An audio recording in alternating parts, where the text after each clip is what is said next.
दोस्तों, यह कहानी एक अक्लमंद हंस की है। एक बहुत बड़ा विशाल पेड़ था। उस पर बहुत सारे हंस रहते थे। उनमें एक बहुत सियाना हंस था, बुद्धिमान और बहुत दूरदर्शी। सब उसका आदर करते तथा ताऊ कहकर बुलाते थे।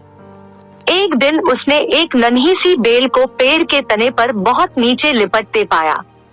ताऊ ने दूसरे हंसों को बुलाकर कहा, देखो, इस बेल को नष्ट कर दो। एक दिन यह बेल हम सबको मौत के मुंह में ले जाएगी। एक युवा हंस हंसते हुए बोला, ताऊ, यह छोटी सी बेल हमें कैसे मौत के मुंह में ले जाएगी? सियाने हंस ने समझाया, आज यह तुम्हें छोटी सी लग रही है। धीरे धीरे यह पेड़ के सारे तने को लपेटा मारकर ऊपर तक आएगी। फिर बेल का तना मोटा होने लगेगा और पेड़ से चिपक जाएगा। तब नीचे से ऊपर तक पेड़ पर चढ़ने के लिए सीढ़ी बन जाएगी। कोई भी शिकारी सीढ़ी के सहारे चढ़कर हम तक पहुंच जाएगा और हम मारे जाएंगे। दूसरे हंस को यकीन न आया, एक छोटी सी बेल कैसे सीढ़ी बनेगी?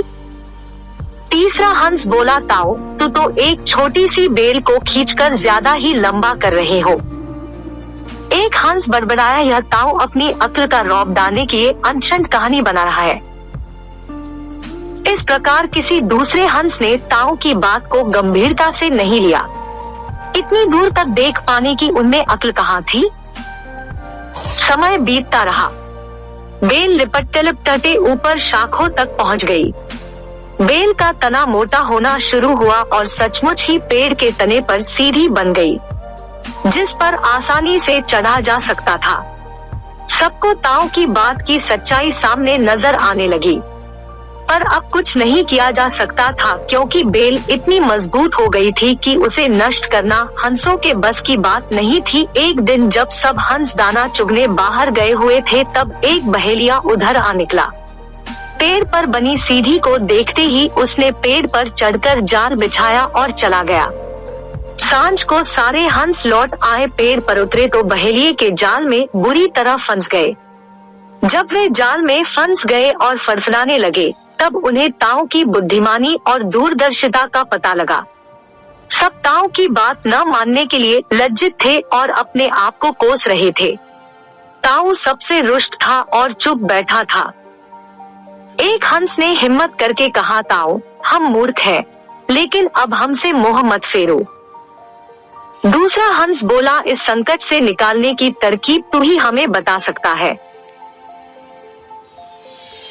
आगे हम तेरी कोई बात नहीं टालेंगे। सभी हंसों ने हाँ भरी। तब ताऊ ने उन्हें बताया, मेरी बात ध्यान से सुनो। सुबह जब बहेलिया आएगा, तब मुर्दा होने का नाटक करना। बहेलिया तुम्हें मुर्दा समझकर जाल से निकालकर जमीन पर रखता जाएगा। वहाँ भी मरे समान पड़े रहना। जैसे ही वह अंतिम हंस को नीचे रखेगा, मैं सीटी बजाऊंगा। मेरी सीटी सुनते ही सब उठ जाना। सुबह बहेलिया आया। हंसों ने वैसा ही किया जैसा ताऊ ने समझाया था। सचमुच बहेलिया हंसों को मुर्दा समझकर जमीन पर पटकता गया। सीटी की आवाज के साथ ही सारे हंस उड़ गए। बहेलिया अवाक होकर देखता रह गया। दोस्तों, यह कहानी कैसी लगी कमेंट में लिखें तथा चैनल को लाइक सब्सक्राइब शेयर करें। धन्यवाद।